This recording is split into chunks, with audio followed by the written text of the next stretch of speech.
Alright mga kapatid, panibagong balita na naganap ngayon dito sa South China Sea mga tol, no? Naging alerto ang Taiwan mga tol dahil ang mga Chinese naval mga kapatid ay nagsagawa ng pagmamaniobra mga tol, no? At operational readiness na nag-escalate ng tensyon dito sa Taiwan mga tol. May lumabas din daw na video ang Chinese Navy na nagpapakita ng kanilang military capabilities, no, dito sa malapit sa Taiwan mga tol. Ito ang ating panonoorin mga kapatid at bibigyan natin to ng reaction video, commentary, opinion, criticism at kung ano-ano pa.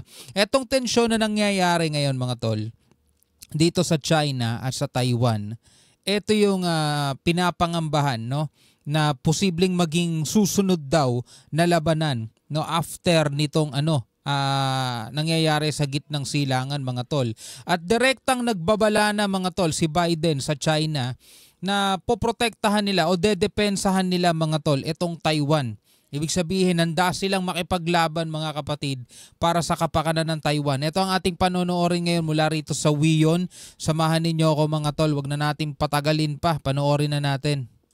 Moving on, Taiwan has said that it had detected convoys of China Coast Guard ships around the island. As China launched military maneuvers demonstrating its operational readiness and blockade capabilities. So pinapakita ng China ngayon mga tol kung ano ang kanilang kapabilidad, no? Ito ang pagpapakita ng puwersa, no, dito sa Taiwan. Taiwanese President Lai Ching-te held a high-level security meeting as Taipei said it had dispatched appropriate forces in response to the drills. At nagpakawala rin sila ng puwersa mga tol, no? Nag-dispatch sila o nag-deploy sila ng puwersa mga tol. In a statement, Taiwan's Defense Ministry condemned the irrational and provocative behavior and said it had dispatched appropriate forces to respond accordingly to protect freedom and democracy and also defend the sovereignty of Taiwan. Maliit na bansa lang tong Taiwan pero ganito sila, no? Kapag nakadetect sila ng mga ganitong pangyayari, nagdi-dispatch agad sila ng puwersa nila mga tol. Hindi yung tipong nagpapamedia muna tas wala namang palang nagawa.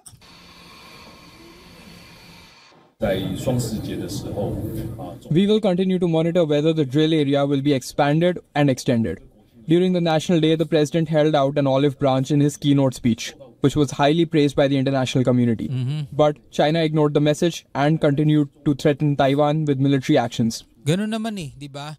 Ang Taiwan nga mga tol, yung nangyari nung nakaraan dito sa kanilang meeting mga tol, naghayag na sila na wala daw karapatan ang China para mag-represent ng Taiwan. 'Di ba? Kasi nga ginigiit nila yung kanilang independence, no, dito sa China. Pero ang China mga tol parang wala talagang pakialam.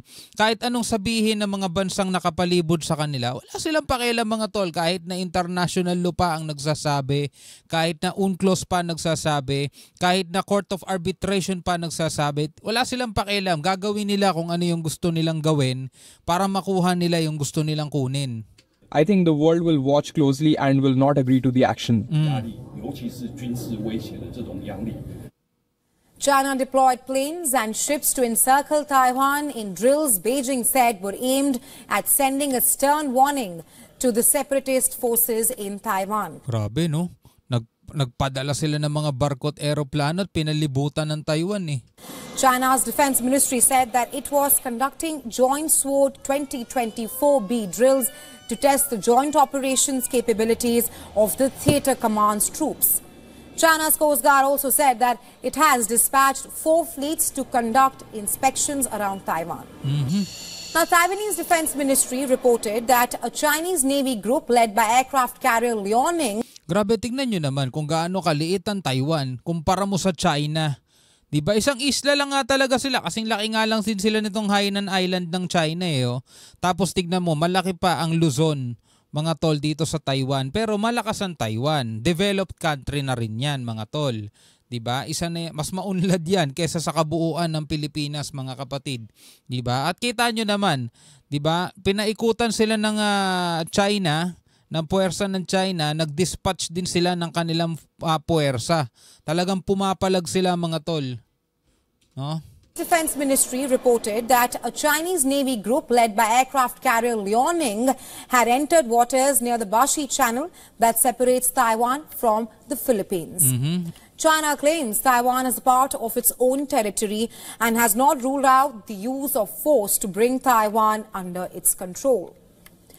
The United States condemned China's military drill, saying the move is unwarranted and risks escalation. It comes days after U.S. Secretary of State Antony Blinken warned China against taking action in response to a speech by Taiwanese President Lai Ching-te during the island's National Day celebrations. Actually mga tol, lahat ng aksyon na ginagawa ng China, hindi kapayapaan, hindi peace and stability talaga ang nadudulot eh. Laging tension eh, no?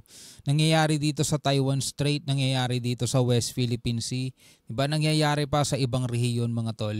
Kahit sa East China Sea mga tol, biruin mo yung pagpasok nila ng walang paalam sa airspace ng Japan, sa territorial waters ng Japan. Biruin mo hindi friendship eh, hindi peace and stability talaga yun na idudulot. Laging tension eh, no? Ewan ko ba rito sa bansang to, ba't ganyan sila mga tol? Kung titignan mo, developed country na din naman sila, maunlad sila mga tol. Pero imbis na kapayapaan ng kanilang i-push, ganito nangyayari. Lai, who took office in May, has been more outspoken than his predecessor Tsai Ing-wen in defending Taiwan's sovereignty, further angering Beijing, which calls him a separatist. In his speech on Thursday, Lai vowed to resist annexation of the island and insisted that Beijing and Taipei were not subordinate to each other. I think it's more or less related. It's just that the two sides have to make responses. It feels that way, so I won't be too worried. They see us Taiwan as part of theirs. How can we Taiwan be part of them? We are Taiwan. Of course, we can't be part of them. Kahit yung mga Taiwanese, no, tataka, paano kami magiging parte nila, di ba? Eto kasi yung China, mga tol, ayaw pa nilang pumayag. Hayaan na lang sana nila, no, na gusto ng Taiwan na humiwalay. Gusto ng Taiwan magsarili sila. Napakalaki naman ng bansa ng China, mga tol. Kailangan pa ba talaga nila, mga tol? Pero unang-una, wala naman tayong pakialam no, dun sa kanilang problema. Ang inaano lang natin dito kasi, yung pagiging, alam mo yun, pagiging pag-aaway nila, o pagiging gustong-gusto ng China na makuha at maibalik sa kanila itong Taiwan, at ayaw naman ng mga Taiwanese na maging part ng China, is pwedeng magdulot ng mas malaking problema, no? Hindi lang dito sa rehiyon ng Indo-Pacific o sa Asia, kundi sa buong mundo pa mga tol maaapektuhan talaga yung ekonomiya ng buong mundo. Dahil alam naman natin, etong daanan niya ng mga yung Taiwan Strait, etong South China Sea, di ba, daanan niya ng mga kalakal ng buong mundo mga tol Pag nagkaroon ng labanan dyan, anong mangyayari? And well, for more on this and on the escalating tensions between China and Taiwan, TVBS correspondent Vivan Hasayo has sent us this report from Taipei. Take a look. Taiwan's Ministry of National Defense condemned China's military drills on Monday, calling them irrational and provocative.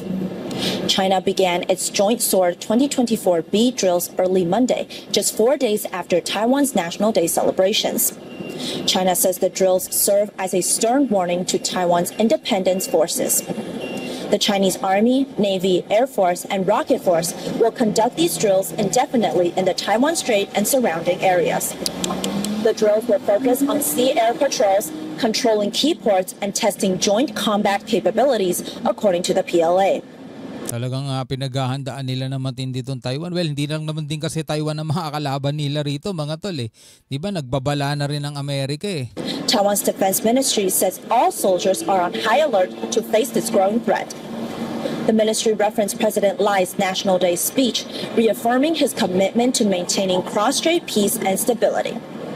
The Defense Ministry states that while it is prepared for war, it does not seek conflict. China's Coast Guard has also started patrols in waters near Taiwan, claiming this aligns with the One China principle. Sinasabi nilang One China policy, mga ganyan. On Sunday, China's Eastern Theater Command released a training video with an image of Taiwan in the title. In response to the drill, Taiwan's major airlines, China Airlines, EVA Air, and Starlux said their flights were not affected. This is Vivian Xiao in Taipei for TVBS World Taiwan. So parang hindi pa rin naman apektado no? Kung titignan mo mga tol, payapa pa rin, no? Nakakapagpalipad pa rin ang mga eroplano mga tol.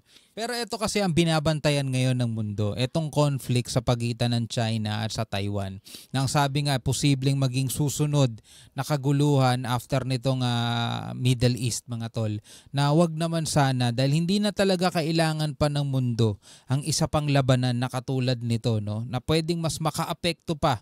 Lalong-lalo na napakalapit ng Pilipinas dito mga tol. Sana natututo na tayo. Natututo na rin itong mga bansang to, mga leader na to sa kung ano ang pangit, no, sa mga labanan. Dahil may kita naman natin kung ano yung mga nangyayari dun sa Middle East. Wag naman natin yung dalhin pa rito sa ating lugar. No? Anyway, bilang isang Pilipino, masasabi mo dyan mga tol, no? Comment ka na lamang sa ibaba. Hanggang sa muli, ako nga pala si Shobal D. Peace out.